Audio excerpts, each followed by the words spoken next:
I wanted to dive straight into what hiking or climbing Mount Kilimanjaro was like. Yeah, I basically saw a Facebook ad. Like, I don't know if they have amazing targeting or what, but I was like, oh, that sounds bloody awesome. I think I was 20. They knew. Yeah, they Facebook knew what would get you excited. That's it. I think I was 21 or something at the time. I got like a semi little loan out for the flights and all that. I was like, let's just crack on with this. It was an incredible experience. It was 10 days or so. I was definitely like the youngest sort of dude out there at the time. 5,800 meters, pretty high elevation there. It's no easy feat. Incredible experience though. You don't experience the change in landscapes anywhere else in the world, I feel. Like you go from jungle, like there's monkeys jumping around, and then you're climbing up and it's like you're on the side of Mordor in the Lord of the Rings, like all rocky and foggy and stuff. And then you finally get to the side of, it was a previous volcano, so it's inactive now. But you see the volcano coming up, and there's like ice glaciers and stuff at the top, and it was just awesome experience to sort of see that's landscape change, I guess. And then the challenge itself obviously was another thing entirely. I was fit, and I've always been active and a healthy guy.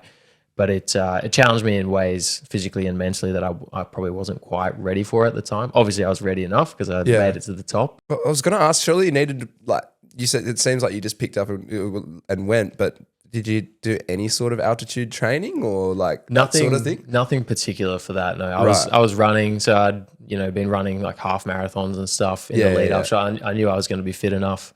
But as far as like the physical climbing, because you're climbing altitude, they take it so slow. So physically, it's actually not as hard, but the altitude definitely takes it out of you, and you're just getting more and more fatigued as you go up.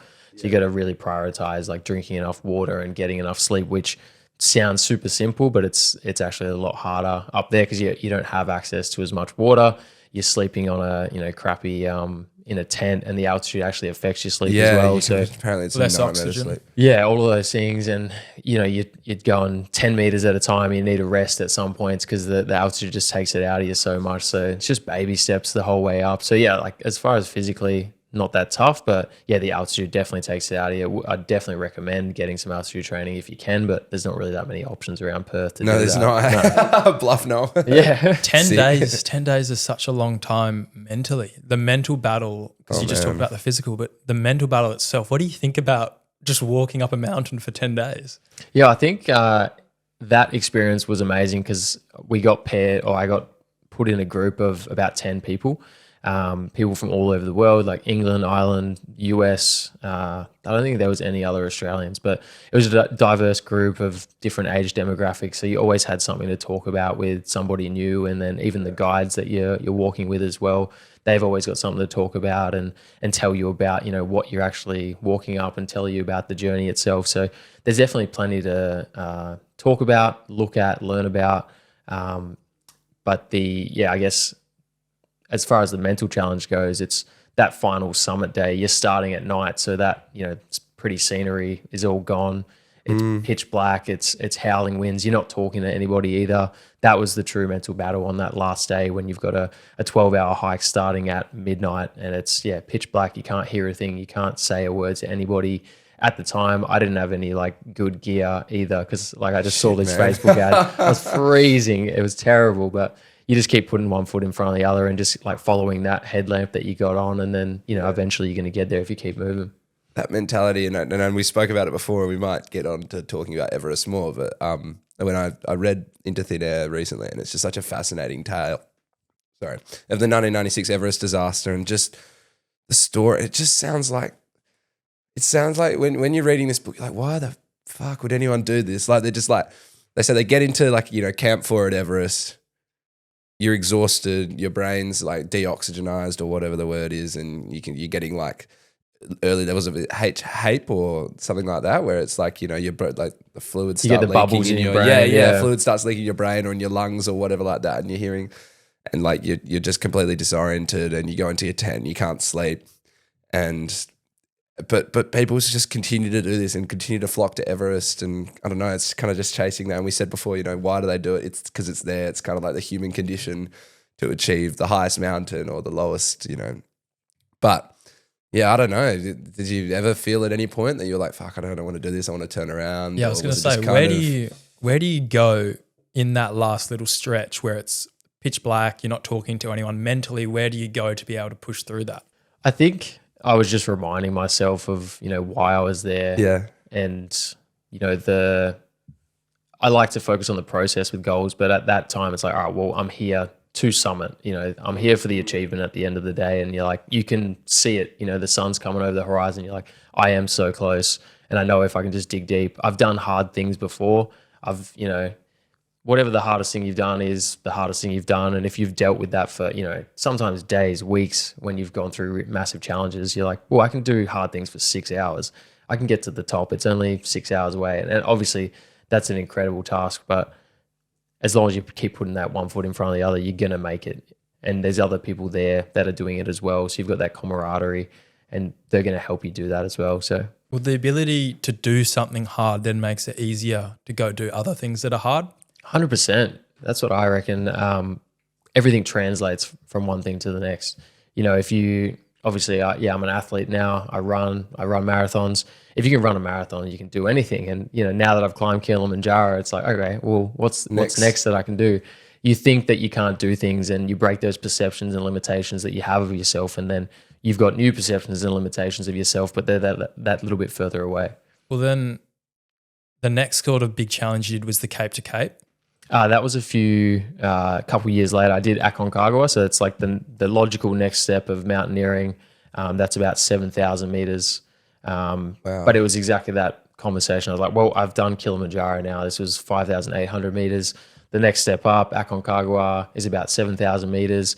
I crushed Kili. I didn't really, you know, I got to the top. I'm like, man, I nailed that. Yeah. So is that the tallest on the continent of South America? Yeah, Okay. South America. So have you got like an 8 peaks thing going on? You're thinking about that's that? the plan.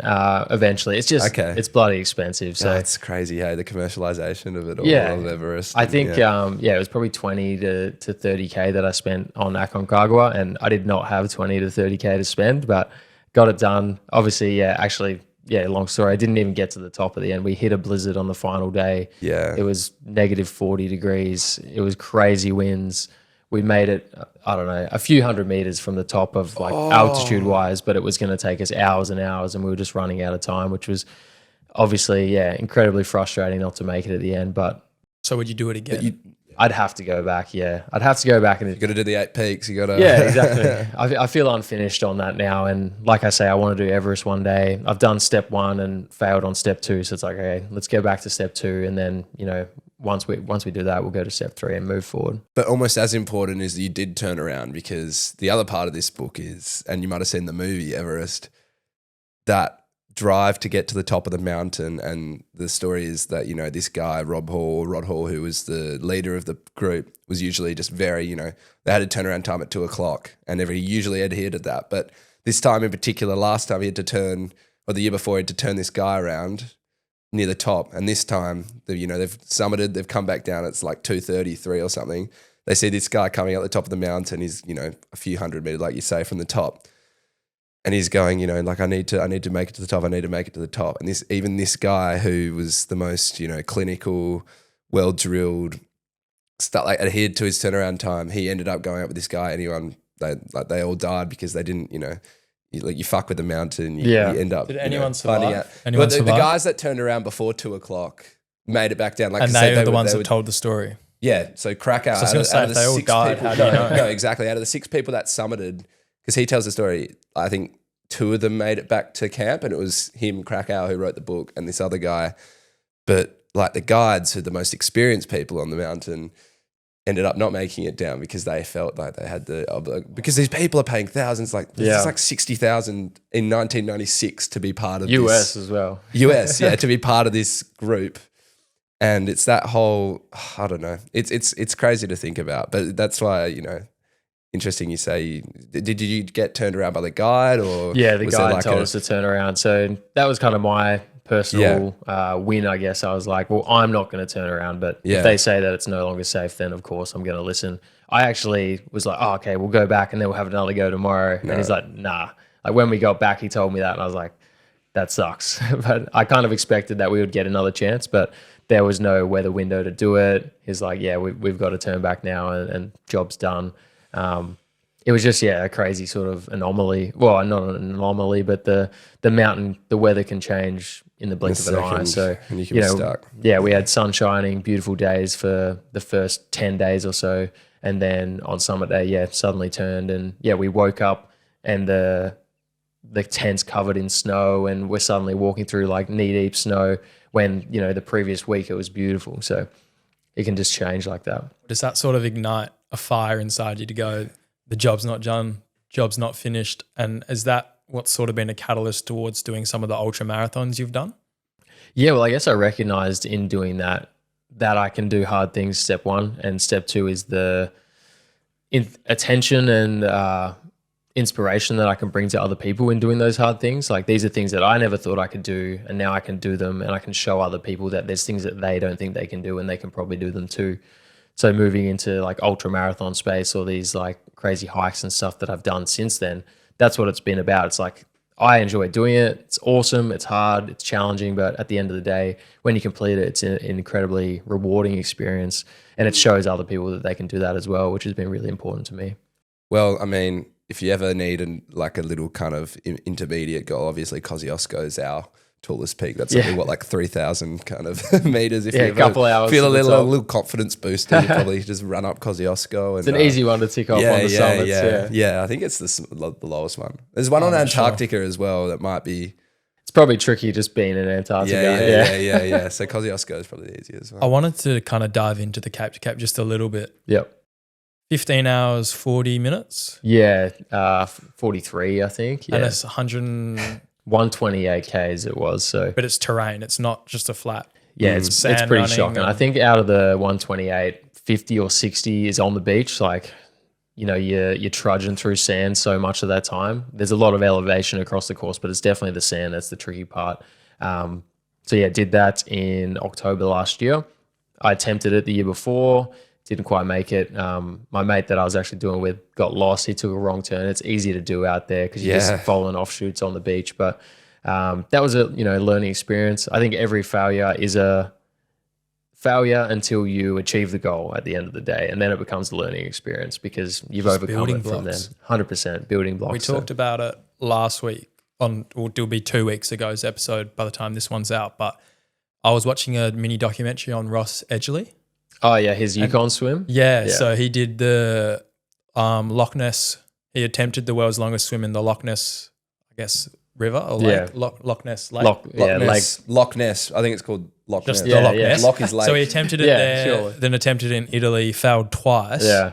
And then he did it in the Yukon. And he talks about how before he did it in the Yukon, he viewed those two swims as just complete failures. Yep. But then after he completed the Yukon, he saw them as building blocks and steps towards completing his achievement. Yeah. So would you say that with the failure of the first Cape to Cape attempt, that was a sort of similar experience where you first looked at it like, I failed. But then once you've finished it and done it the second time, you look back on it as it was just a step in the right direction? Yeah, 100%. It's actually something that comes back to something like my dad said to me a while ago. I played soccer in the States. I had a college scholarship. I was going through a really tough time, and I was like, I want to go home. Like, I'm pretty sick of this. I don't feel like I'm going to make it. I'm struggling financially. And he was like, look, if you can come home now, but then you're going to be the guy who went to America, came home, did nothing. You didn't see through the goal. It might be tough, but if you make it through this, then you get the guy who stands by what he says, who follows through on the promises he makes to himself. So that's what any challenge I've done since then I've taken into. Failing the Cape to Cape is one thing, and then going back and achieving it means I'm the person who keeps the promises I've made to myself. They are always building blocks onto the next experience. That's awesome. And well said. I did have a question about the Cape to Cape, the one you finished and completed the record time in. Why were you using walking sticks? Oh, bro, it's way easier. Eh? With the walking sticks? You need a shitload of practice, but it just removes some of the pressure off your legs and puts them onto your arms. So I don't know what it is, 10, 20%. And, that goes onto your upper body instead of your lower body, especially on the sand. Now you've got 4 points of contact on the soft sand, so it's significantly easier. Yeah. It takes a lot of practice, and not everybody Well, likes the them. timing has to be. You got to get the timing right. You got to get the height. Yeah. And then you finish up, you got like mad blisters on your hands and stuff. Like there's definitely pros and cons to it. But yeah, definitely takes a bit of the load off the legs, which I've really enjoyed. But so I was talking to someone that does a lot of that sort of climbing mountains and stuff across Australia, and he was saying like walking sticks, because we're watching the video, and he was like, ask him why he was using the walking sticks, because in the videos it didn't look like you were using them as much, and he was saying that he reckons you would have been a lot faster if you didn't have the weight of the walking sticks in your arm. Yeah, well, they're like 100 grams. So, oh, really? Yeah, they're pretty light. Yeah, it doesn't really add up to much. And obviously, the change in terrain leads to you just having to hold them all the time. If you're going on the sand for a big stretch and then there's no more sand, all right, pack them up, chuck them away. But it's kind of just always alternating there. So I'd just be holding them when I'm not wanting to use them, and then using them when I do want to use them. But yeah, it definitely adds up across, like, I don't know, say that 128 Ks on the legs, maybe 5 of those Ks goes onto your arms, something like that. I don't know. It saves a little bit of the work. So definitely recommend if you're going to do some like ultra experiences. And same as like climbing hills and stuff like that, or just trying to fang it down a hill. If you're going to stack it, you've got a couple points of contact that you can help yourself out with. But yeah, I definitely recommend it, but I know that it's not for everybody. Would you say that the Cape to Cape is your greatest achievement, your favorite one of these things you've done, or the Kilimanjaro takes the cake? Or Kilimanjaro takes the cake because it was the first experience doing something like that. And it was like, for me, I used to struggle doing things by myself, and step one, moving to the States, I did that by myself, and it was a really massive growth experience, and it was tough and all that. But at the end of it, I still felt like I failed in what I was trying to do, trying to become a pro soccer player. When I went and did Kilimanjaro by myself, that was the first time that I'd gone, it was as simple as I saw a Facebook ad, I'm going to do that thing, and I went and did the thing. And at the end of it, I've summited, you see this, beautiful sunrise, you're literally on top of the world. It's something that nobody can take away from you. So that kick-started my journey, I think, into doing these hard things after that. And I don't know, you always remember your first, I guess, if you think about your first time. Yeah. You always think about it like that. So there's been a lot of accomplishments since then, but it's a special way to kickstart that sort of, it's interesting, and it's kind of inspiring to, I don't know, have that sort of initiation into just like another level of hard work and 100%. Challenge, and I don't know. Would you say the feeling of achieving the Kilimanjaro hike and climb, would you say you'll never be able to top that feeling then, no matter how hard the next time you do diminishing marginal returns? Yeah, I think something like that, yeah. Like, it was just a true transformation for me, and there was, like, I was going through a tough time as well, so it was a real, like, pivotal moment in just, my personal life journey of, I tried to do an awesome thing, be a pro soccer player, where I failed. That was years and years of work building up to that thing. And then, I switched it up. I'm going to do these other hard things now, hiking, running, whatever it is. And I've achieved it first time. And this is something that a lot of people work their entire life to do. And I've done it. And I was, 21, 22 at the time. So it was like, this is my new, pursuits in life. And to achieve it on that first time was, absolutely incredible. As we were talking about before, doing hard things makes it easier to do other things. But is that also applicable to your business life as well? Not just within the fitness sort of ultra marathon climbs achievement situation, but has all of those achievements that have been such hard work, so much time put into it, so much structure, and learning how things work and learning the discipline, I guess, required to be able to achieve a massive goal. How has that helped you transition into the entrepreneurial space? Yeah, I think it's been massive, and it's a very unique parallel that, I guess, every time you step outside for a run, you're going to get better at running, or every time you go to the gym, you're going to get that little bit stronger. Every time in business that you're at the desk working on something new, and you have to become like addicted to that learning habit. But every time you do that, you get that little bit better at it. You become more efficient with your time, or you get better at learning new skills because you see the parallels that they come from other skills that you've previously learned. Like, we were just chatting off camera before, like, I'm useless with a computer.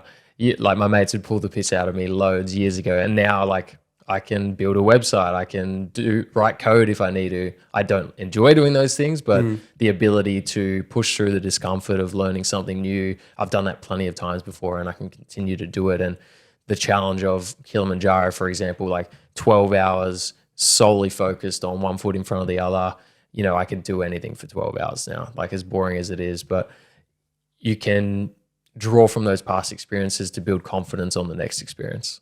Well, starting DUBBEL, you mentioned before this that COVID hit, the lockdown happened, and then pretty much the next day you started DUBBEL. Yeah, so I was managing an Anytime Fitness at the time, and they shut the doors. They're like, we have no idea how long we're going to be closed for. You're going to get paid by the government, they told us. I was like, okay, awesome. This is the perfect time to do something new. I'd had it set on my goals to launch a business by the end of the year. I've just never been one to deal well with authority or people telling me what to do, I guess. I'm like, I just want to do my own thing and earn my own money. Awesome.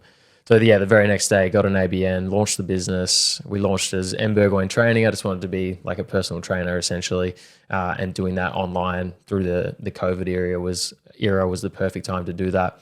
It expanded obviously leaps and bounds since then, and like now we've got a team, we've got a gym, we've still got the online platform. We coach up to like 60 to 80 runners right now, something like that, and then all the people in the gym. And for me, it's like, okay, well, again, it's always that next step. It's always that next step of improving on the business from there, because I've done these things before and I've been through challenges, and I'm learning about how to communicate those challenges to other people and communicate how that they can improve. So it's personal development that I can then communicate and shift to my clients or members or teams development as well. And if we're all improving together, then the business continues to improve as well. Well, it's interesting how you say you enjoy helping other people and going on your past drawn experiences to help them with their experiences. Would you say that that's the same for you with other entrepreneurs helping you into this space? Because I know you've done your series 50 Coffees in 50 Weeks with entrepreneurs. Yeah, when I launched the business, basically for the period of a year, every week I would reach out to somebody, usually on Instagram or however else I got their contact, in a space that I wanted to learn about, either marketing, personal training, business as a whole. I would say, hey, I admire what you do. I would really love to learn more about the way you did it and what inspired you to do that. Can I buy you a coffee and we can have a chat for an hour?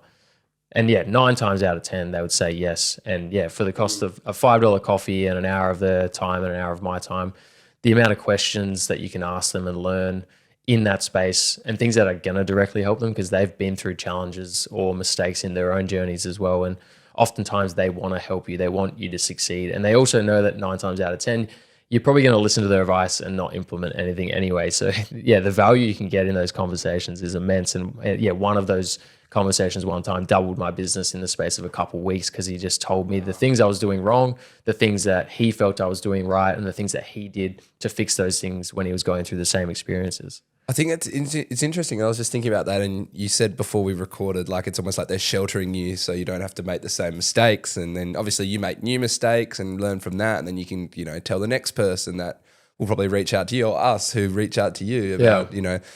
But it's almost like how we evolve as humans is learning off your own mistakes, but also having conversations with other people and learning, you know, what mistakes were made in the past. And, you know, it's quite an interesting concept. And then if you kind of don't make the same mistakes and you say they shelter you from certain, I don't know. What do you think about that? I've got a really interesting fact on this. And I remember just my car Bluetooth was broken for a while, so I had to listen to the radio. And I've got a really interesting fact I heard on the radio from some animal expert.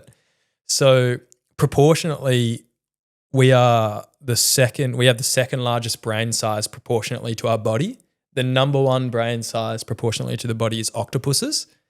And the reason why octopuses aren't as dominant as they are is because the octopuses never meet their parents. So their mum or dad or whatever it was goes and crawls into a cave and dies after it gives birth, or goes and runs off, whatever it was. So octopuses never meet their parents, so they never get any past lessons transformed down or anything like that. And they don't evolve. Yeah, so then they don't evolve as a species in that way, because they have to learn everything for the first time themselves without being taught anything. Yeah. Otherwise, octopuses would be running the fucking world. Yeah, well, you said that with the sharing experiences and learning and sharing. And that's sheltering how you you evolve as a from species. making And mistakes. like, yeah.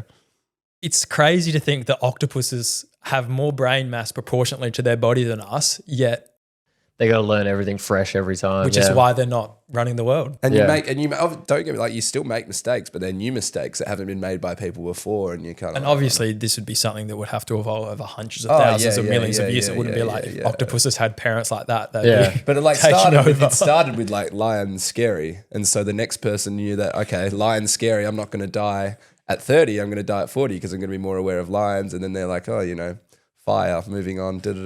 Yeah, it was like It's interesting. the art of the story and communication way back in the day is what sort of propelled humans to Yeah. the top of the food chain. They had stories that helped them build teams, I guess, and then they could hunt the lion together instead of the lion hunting them. Yeah.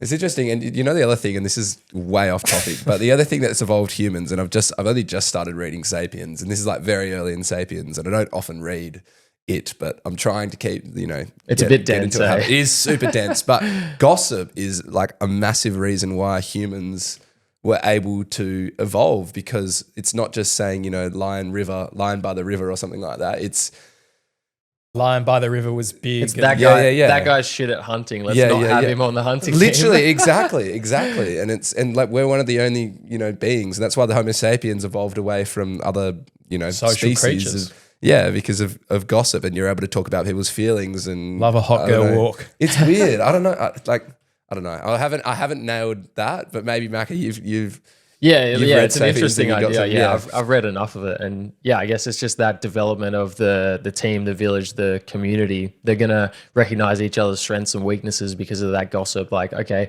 maybe while that person's walking over there doing their foraging, we'll have a conversation here, and that person was actually, I don't know, trading the berries with the other people behind everybody's back, and they would Yeah. get pushed out of the community. And it's like, if we want our community to survive, they need that open, honest dialogue, I guess. yeah. Well, what would you say is the best advice? There's probably so much advice you got in that 50 weeks, but what's the best piece of advice you reckon, the most life-changing? I think one of the big ones that I had challenges with at the start was just like selling in general. I didn't want to feel like a used car salesman. Yeah. And so what it communicated to me just that you're selling health and fitness, like you can literally have a real world impact on these people's lives, but you also need to be able to survive at your end as well.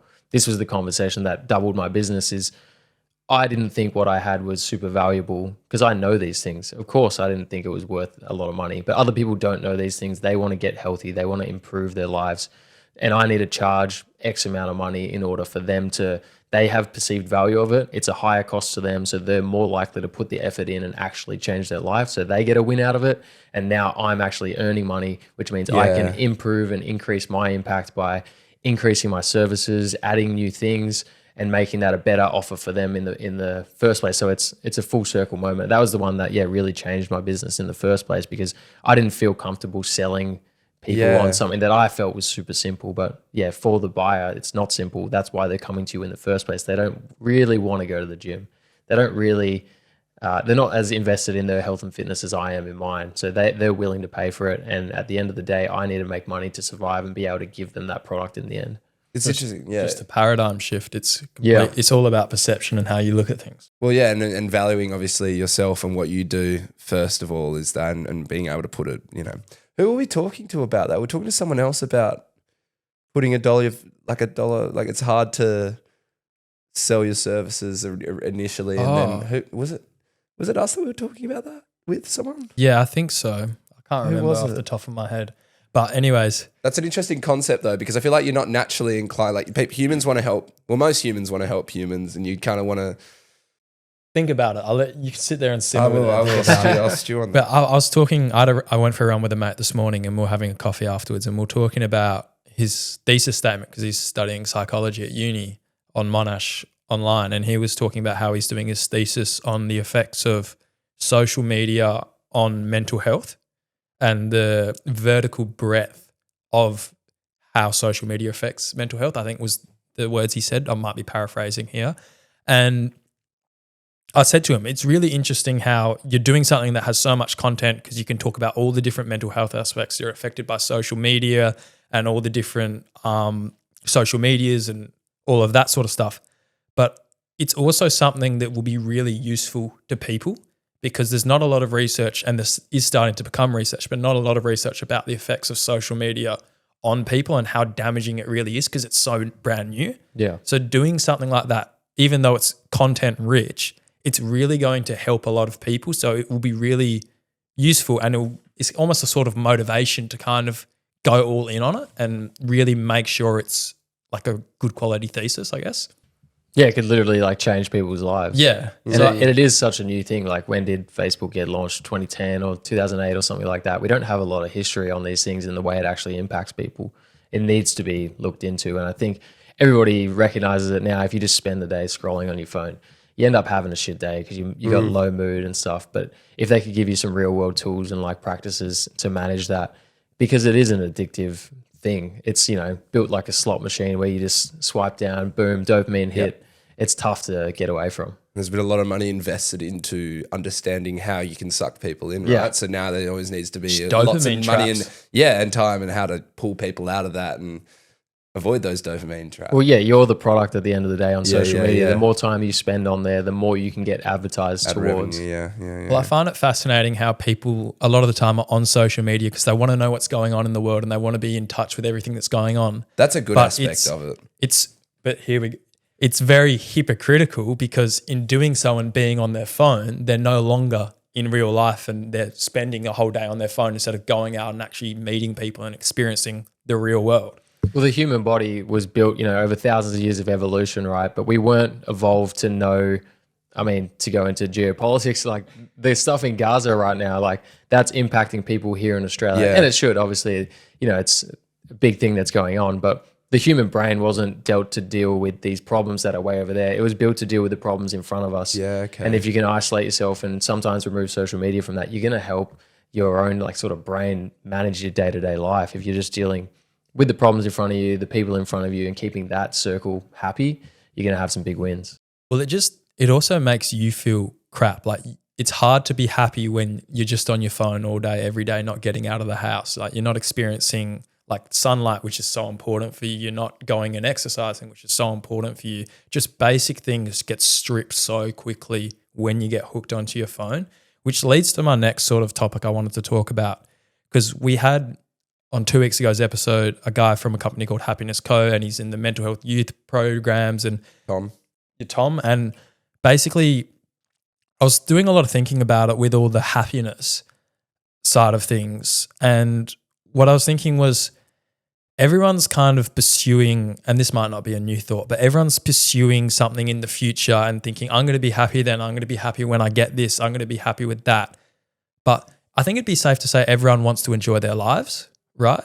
If you're not enjoying the day-to-day of every life and you're not finishing a day and enjoying your day, are you really enjoying your life? Are you really living the life you want to live? Yeah, if you're only waiting for that next thing to come by, as soon as you get that, what's to say you're going to be happy then? You're probably at a point right now in your life that you wished you were in years ago, and are you any happier? Sometimes you got to ask yourself that question. I've achieved the things that I wanted to achieve from 2010 Macka, and am I any happier than then? Who knows?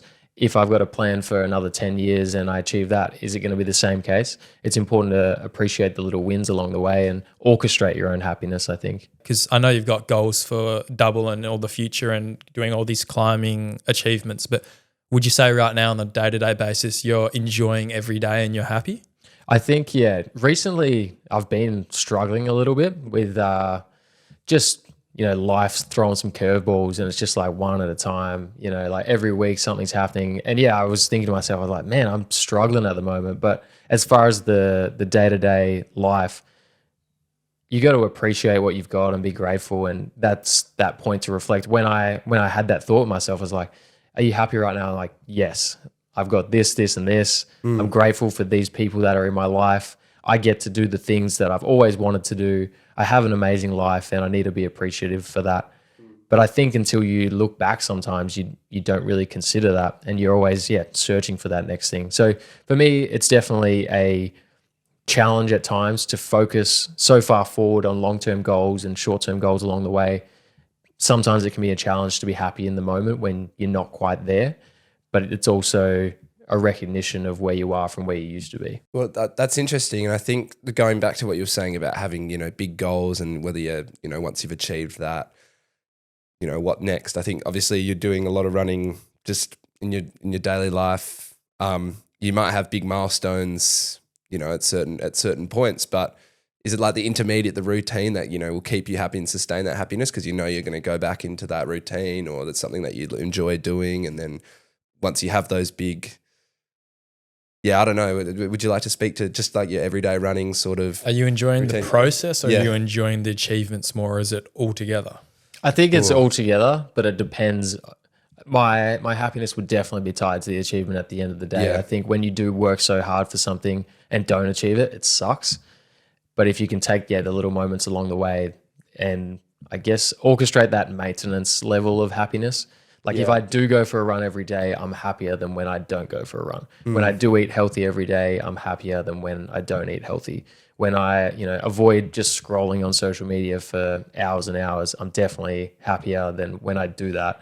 So orchestrating those points in life as, I guess, checkpoints and like looking after myself along that journey keeps me at that level of contentment and happiness that I feel is important for my life. But there's also those challenges that I want to do. I guess it's a baseline level of happiness, and the achievements is like, that was friggin' awesome. Like those fuck yeah moments in life that you don't get to experience all the time, no matter who you are and how happy you are in your day to day. There's just moments that are friggin' awesome, and there's sometimes that life gets a bit bland, I guess. But I can imagine it can be hard as well as like a super high achieving person to have those lower moments where you're like maybe not doing much, or you got maybe you got an injury and you're being forced to sit around and not do much, and I'm sure that can be quite difficult. And then obviously you fall back on your relationships and you fall back on like the support system and that's, you know, as you say, appreciating the little wins. But yeah, I'm sure if you're not always climbing Kilimanjaro, there can be times where you're like, what am I doing right now? When actually you've achieved so much and, you know, you have a strong routine and everything. It's just once you get into that mindset where you're always, you know, chasing the next. And it can be, I'm sure it can be. I think in life, if you view it as like a holistic approach, like, I love running, awesome. But when I'm injured and I can't run, I also love business. Yeah. And when, you know, the business is going well and I'm not going well and I'm injured, that's going to suck. But there's other things I enjoy doing too. This year, a massive focus has been like more balance in my life and trying to find those things that I can do that are energizers versus energy drainers, and spending time with people or spending time doing activities that when I finish spending time with those people or I finish that activity, I've got a mood lift. And the more of those sort of points that I can orchestrate into my life will just keep that happiness sort of rolling. The holistic approach is the most important, because usually something's going to be going for you. Yeah. Even in maybe your toughest times, there's hopefully something. There's it's always going well something, for you. Yeah. And I don't want to speak for everyone. Draw back on all of your past achievements and say, well, I've gotten through this, I can get through right now. Yeah, if I did nothing for 2 years, I've still done so many things, and you got to be appreciative of that. Yeah. It's interesting how you talk about how, for example, you'll go for a run and then you'll have a better day if you run every day as opposed to not running every day. And that level of enjoying every day and the ability to enjoy every day doesn't come from taking the easy option. It comes from taking the hard option and doing the hard work, whether it's working on a really hard project in the office or it's going for a run. Oh no, we're going back to the prefrontal cortex chat or something like that. We're not. We keep bringing that one up. The anterior cortex or whatever it's called. I butcher the name every time. Just the ability to do hard things and the relationship with that and enjoying your day is really interesting, because you'd think almost, oh, I feel tired today, I'm just going to rest and sit on my phone for 2 hours. And that's the easy option. But that option strips the enjoyment, whereas I feel tired today, but I'm going to stay true to myself and still go for this run. And that's the hard option, but then you're happy afterwards. It's interesting, that sort of inverse relationship between easy work and enjoyment. And there's different types of people as well. The hard thing might be the run for one person. For me, the run's easy, but the sitting at home for 2 hours and watching a movie and not actually working or not actually training is my hard thing to do a lot of the time. And that's where, that'll be one of those energizers that I spoke about that'll give me that mood lift. I think, whatever it is, whatever your challenge is, that's what you need to lean into, because that's the thing that's hard for you is what's going to make you better. Yeah, that's where the growth comes from, outside of the comfort zone for sure. Yeah. So with DUBBEL, obviously it's a growing business, it's pretty new, but are you planning on expanding it over east to make it like a... Should we let Macka explain exactly what Double is for Well, I know context you for kind the of have, audience? but like, you know. Yeah, so my mission at Double is to create the simplest health and fitness solution for anybody. Obviously, I spoke earlier about trying to become a professional soccer player when I was growing up. And growing up rurally, we didn't have the support that we needed really to get that far. I would always be traveling up and down to Perth to meet with coaches that would actually be able to get me to that next level. And that was a massive challenge for me in my life. Not only physically getting up to Perth and back, but financially the cost that takes. So we want to stay true to that mission of the simplest health and fitness solution for anybody, which means we have coaches with different unique experiences. We have professional athletes. We're all exercise scientists. We're all elite in what we do and the way we do it. And then we're trying to build a system that can service anybody. So a budget alternative, and an alternative that's high level of support, an alternative that goes all the way to the absolute peak of what you would want if you wanted to be your absolute healthiest self, all the way down to someone who just wants to improve on their health and fitness and train once a week. We're going to provide services across that bandwidth to people all over Australia, and we already are. We've got an online fitness platform that helps us to do that, and we're consistently trying to work on making that better. We listen to our clients and experience and understand those challenges that they go through so that we can continue to improve on our product to help them out. Awesome. And you're planning on expanding internationally one day? Yeah, 100%. That would be awesome. But I think at the moment, it's just about this year, like I said, for me has been about that sustainability and finding that balance in my life, and the recognition that for me, Double is a 20-year project or something like that. And we're 3 years in right now, and we've grown immensely, and the team is happy. The team sees the vision. We understand what we're trying to do, and we understand how we can do it. And we have amazing mentors that are helping us to do that right now. So this past year has probably been a little slower. Actually, we've probably grown faster than we had in the previous years, but It feels slower. It feels slower Yeah. with perception, because I'm trying not to run myself into the ground like I had been in the past. So I think this year has been about creating that sustainability and that stability within the business so that in the next 12 months, we can push massively forward from there. We've got massive improvements in our systems and processes. The team, like I said, is stoked on life. We're all happy. We need to keep expanding in those areas and recognizing the problems that we're having in running the business and our clients are having in being part of that, and continue improving there. So ultimately, at the end of the day, the online presence that we have is going to be the biggest factor towards scalability. And we, like I say, have elite athletes on the team. They'll go travel for a race or travel for a competition and meet people and connect with them, and they'll tell them what we're doing and how we do it. And that's going to grow the business by itself. And ultimately, if we can go international one day, that would be incredible. We've got the trademarks and stuff for Australia and New Zealand, so we could move to New Zealand once we're ready, but let's go. We'll go from there. Well, I think it's great that you sort of being the figurehead of that embodies everything that the business stands for. Because a lot of the time you'll see like a CEO of like a fitness place that's big and overweight sitting in an office and stuff. But when from the bottom level to top level, everyone's on the same page, everyone's on the same mission, and everyone embodies the values of the business and company. That's Fish what rots from the head. sets up the foundation.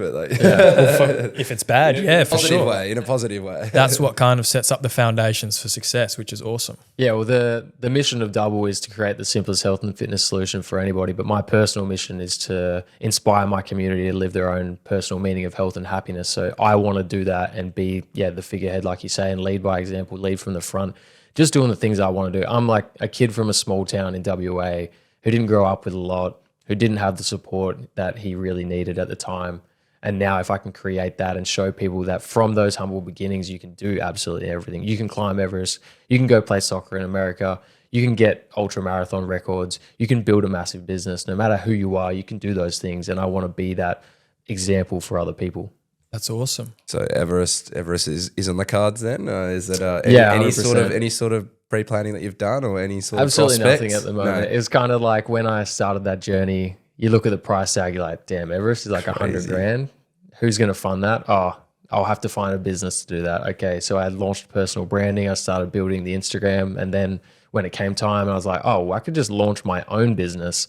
That'll be a tax write-off, right? This could be marketing. So it's been this journey since then of, just trying to do all the things that I want to do and, create a business that I guess, is a reflection of my life so that I can continue to improve my life, to do the things I want to do and continue to inspire other people and just make that a part of the business as well. The opportunities that having that business affords me has been absolutely incredible, and it's impacted my life massively and the people that are closest to me. Awesome. Was there anything else you wanted to ask? Well,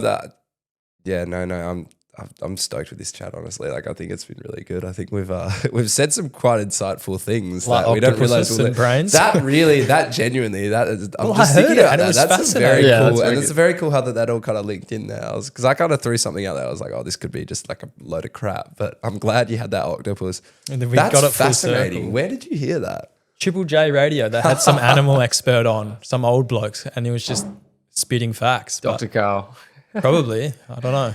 Oh, he's that just who the it dude is? who does Oh, so does you the know- science yeah. hour. I don't know. That's Was there really- anything else you wanted to briefly touch on, or? No, stoked with that, lads. Yeah, cheers for having me on. I just want to say thanks very much for coming on. We really appreciate your time and wishing all the success for the future with Double and all your personal achievements. And I can't wait to see an Instagram video of you climbing Everest.